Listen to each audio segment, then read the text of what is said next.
Good morning. अभी कुछ दिन पहले क्राइंजा में जो प्रोग्राम हमारे घर पे चलता है उसमें एक बच्चा मुंबई से आया। उसने 12th क्लास में एडमिशन लिया था यहाँ पर, और जब उसके पापा से बात चली कि आप बच्चे को क्या टारगेट है, क्या करवाना चाहते हैं, तो बच्चे ने साइंस मैथ्स लिया और उसका IIT का टारगेट है। और जैसे ही बच्चा हमारे यहाँ पर आया, हमने उससे एकेडमिक इंटरेक्शन किया ताकि हम ये मालूम कर सकें कि बच्चे का क्या लेवल है, पिछली क्लासेस में क्या पढ़ के आया है। और वो लास्ट ईयर भी कोटा में रह के गया था, किसी हॉस्टल में रह के गया था, और एक बड़े कोचिंग में उसने एडमिशन लिया था और उसमें रह के उसने IIT की तैयारी करी थी। तो पिताजी को भी ये लगता था कि वो IIT की तैयारी कर लेगा।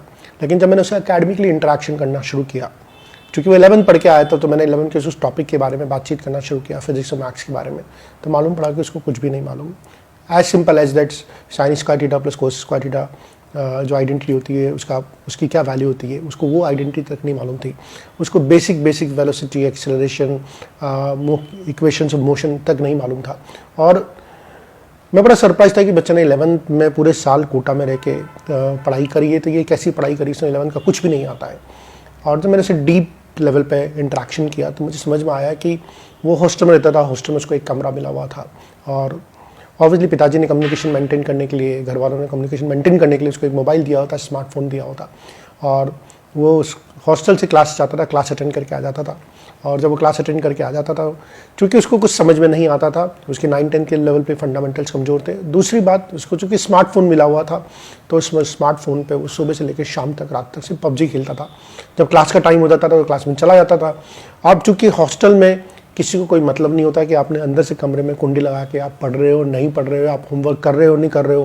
पेरेंट्स दूर बॉम्बे रहते थे, उनका कोई सुपरविजन नहीं था, उनको लगता था कि बच्चा पढ़ाई कर रहा है। उन्होंने कभी इंस्टीट्यूट में फ़ोन करके या उसका रिजल्ट चेक करके ये नहीं देखा कि बच्चे की एकेडमिक परफॉर्मेंस क्या चल रही है, बच्चा टेस्ट भी दे रहा है नहीं दे रहा। इनफैक्ट उसने साल भर में 1 या 2 टेस्ट भी नहीं दिए मुश्किल से। तो बच्चे की परफॉर्मेंस कभी पेरेंट्स को नहीं मालूम पड़ी, पेरेंट्स ने कभी इस बात का पेन नहीं लिया कि वास्तव में बच्चे की लर्निंग क्या हो रही है। और पेरेंट्स एक फॉल्स विजन लेके चल रहे हैं कि मेरा बच्चा IIT क्लियर कर लेगा। मेरे लिए इस समय जब बच्चा आया तो मेरे लिए इस समय एक बहुत बड़ा चैलेंज ये हो गया कि IIT तो बहुत दूर की बात है, ये 12th बोर्ड में फर्स्ट डिवीजन लाना एक बहुत बड़ा चैलेंज है उसके लिए, क्योंकि उसके 9, 10, 11 के बेसिक कॉन्सेप्ट कुछ भी नहीं है, कुछ भी नहीं पता। अब अगर किसी को 1 से लेकर 10 तक की गिनती नहीं आती तो आप उसको 11-12 से स्टार्ट नहीं कर सकते। Same is the case. और ऐसे में बहुत सारे बच्चे आसपास देखता हूँ जहाँ पर माँ बाप इस फॉल्स इल्यूजन में रहते हैं कि उनका बच्चा पढ़ रहा है, लेकिन वो बच्चा वास्तव में पढ़ रहा है नहीं पढ़ रहा, उस बच्चे की वास्तव में लर्निंग है या नहीं है। बिकॉज हम क्राइंजा में ये बात इंश्योर करते हैं कि बच्चा अपना होमवर्क कंप्लीटली करे, और होमवर्क भी ऐसा नहीं कि सिर्फ फॉर्मेलिटी के लिए होमवर्क कर लिया, हम क्रॉस क्वेश्चन कर करके चेक करते हैं कि बेटा ये कॉन्सेप्ट समझ में आया नहीं आया, और ये क्वेश्चन तुमने कैसे किया, मुझे एक बार दोबारा समझाओ। तो जब तक ये डेली लेवल पे, इस लेवल पे हैमरिंग नहीं होती, जब तक ये डेली लेवल पे ये सुपरविजन नहीं होता, तब तक बच्चा ट्रैक पे नहीं आता है, तब तक बच्चे की लर्निंग प्रॉपर नहीं हो रही होती है। और एवरेज बच्चा, आप एवरेज बच्चे से, बिलो एवरेज बच्चे से उम्मीद करें कि सेल्फ मोटिवेटेड हो, अपने आप सब कुछ कर लेगा, डिस्ट्रैक्शन से दूर रहेगा, ये बहुत मुश्किल है एवरेज और बिलो एवरेज बच्चे के लिए। उनके लिए रेगुलर सुपरविजन, रेगुलर मॉनिटरिंग की ज़रूरत है।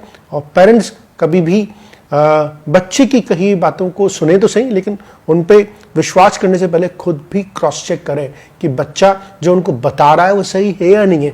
जैसे कि मैं इन पेरेंट का एग्जांपल ले रहा हूँ कि इतने ज़बरदस्त इल्यूजन में उनको लगता है कि उनका बच्चा पढ़ रहा है, लेकिन मैंने कभी जब पेरेंट को फ़ोन करके बताया कि मैंने सर आपके बच्चे को तो ये बेसिक चीज़ें भी नहीं बता, तो बड़े सरप्राइज थे कि सर ये पढ़ाई तो बहुत करता है। तो मैंने सर कभी आप क्रॉस चेक कीजिए, कभी एक छोटा सा टेस्ट लेके देख लीजिए बच्चे का, आपको मालूम पड़ जाएगा कि सर वो हम कैसे लें।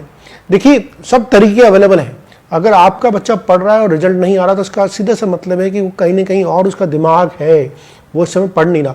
और एज ए पेरेंट ये हमारी जिम्मेदारी है कि हम बच्चे को रेगुलरली चेक करें। कोई फर्क नहीं पड़ता अगर बच्चा जिंदगी में आगे बहुत सारे रास्ते आएंगे, इससे कोई फर्क नहीं पड़ता कि IIT जाता है नहीं जाता, मेडिकल जाता नहीं जाता, लेकिन at least you should be clear in your head.